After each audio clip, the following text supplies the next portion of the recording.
నమస్తే, welcome to Andhraprabha. ఆయన టీడీపీలో చంద్రబాబు తర్వాత అంతటి సీనియర్. అధికారంలో ఉన్నప్పుడు ఒక వెలుగు వెలిగాడు. ఎవరిని లెక్క చేయలేదు కూడా.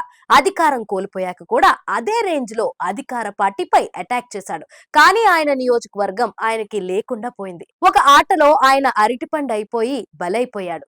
ఆయన సవాళ్లు విసిరిన ప్రత్యర్థే ఆయన పేసులోకి వచ్చేశాడు. ఆ ప్రత్యర్థి ఇప్పుడు గెలుస్తాడా? గెలవాలంటే కొన్ని షరతులు ఉన్నాయి.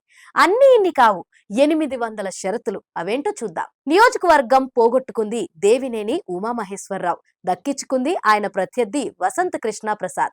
చాలా విచిత్రంగా మారింది మైలవరం నియోజకవర్గపు రాజకీయం. ఓడిస్తామనే వాళ్లే గెలవటానికి వచ్చేశారు. ఓడించాలనుకున్న వాళ్లే సొంత పార్టీలోనే ఓడించి మరీ వచ్చేశారు. అసలు వసంత్ టీడీపీలోకి వచ్చినా గెలవాలంటే ముందు ఒక పని చేయాలి. అది 800 కేసులు విత్డ్రా చేసుకోవాలి. అవును, ఆయన వైసీపీ ఎమ్మెల్యేగా ఉన్నప్పుడు టీడీపీ కార్యకర్తలపై పెట్టిన కేసులివి.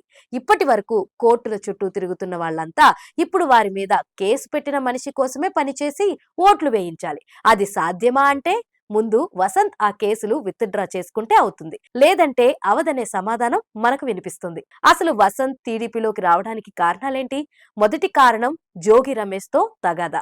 అసలైతే ఈ నియోజకవర్గం జోగి రమేష్ ది. జోగి రమేష్ ను పేడన పంపించి ఈ నియోజకవర్గాన్ని వసంత్ కు ఇచ్చాడు జగన్. కానీ జగన్ దగ్గర పట్టు సాధించిన జోగి రమేష్ మంత్రి అవడమే కాకుండా పెడనతో పాటు మైలవరాన్ని కూడా శాసించడం మొదలుపెట్టాడు.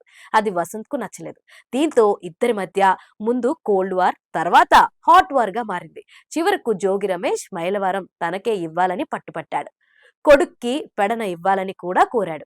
నందిగామ కూడా తన మనిషికి ఇస్తే గెలిపించుకుంటానని జగన్ దగ్గర వాదించాడు. అసలైతే అలాగే జరిగిపోయేది. కానీ సర్వేలు జరిగాక ఓటమి తలుపు తడుతుందనే భయం మొదలయ్యాక జగన్ నిర్ణయాలు మారిపోయాయి. జోగి రమేష్ ను పెడను కూడా కాకుండా పెనుమలూరుకు పంపాడు. మైలవరంలో వసంత్ కు టికెట్ ఇవ్వకుండా సర్నాల తిరుపతిరావుకు టికెట్ ఇచ్చాడు. దీంతో వసంత్ కు పొమ్మనకుండా పొగబెట్టినట్లు అయింది. అసలైతే జగన్ కు ఒకప్పుడు వసంతే క్లోజ్.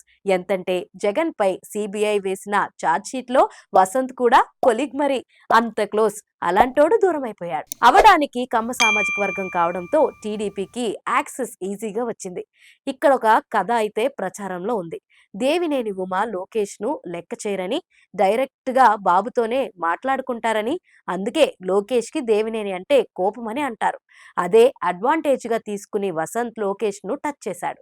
సక్సెస్ అయ్యాడు. నియోజకవర్గంలో అయితే 200 కోట్లు సమర్పించుకున్నాడనే ప్రచారం కూడా నడుస్తుంది. అలా దేవినేని పక్కకు తప్పించి విజయవంతంగా వసంత్ టీడీపీ టికెట్ పట్టేశాడు అని చెప్పుకుంటున్నారు. అలా వచ్చిన వసంత్ గెలవడం అంత ఈజీగా అయితే లేదు. ఒకవైపు దేవినేని వర్గం గుర్రుగా ఉంది. ఎదురుగా వసంత్ పెట్టిన 800 కేసులు ఏంటి సంగతి అంటున్నాయి. మరోవైపు జోగి రమేష్ వసంత్ను ఓడించడానికి గట్టిగా ప్రయత్నిస్తున్నాడు. ఇన్నాళ్లు వైసీపీలో ఉండి జగన్ కు వంతపాడిన వసంత్ కు ఓట్లు ఎలా వస్తాయని కమ్మ సామాజిక వర్గం వాళ్ళు కూడా గింజుకుంటున్నారు. కనీసం ఆ కేసుల సమస్య అయినా పరిష్కరిస్తే తప్ప మైలవరంలో గెలవడం వసంత్ కు కష్టమే అవుతుందంటున్నారు. మరి వచ్చే ఎన్నికల్లో ఏం జరుగుతుందో చూడాలి.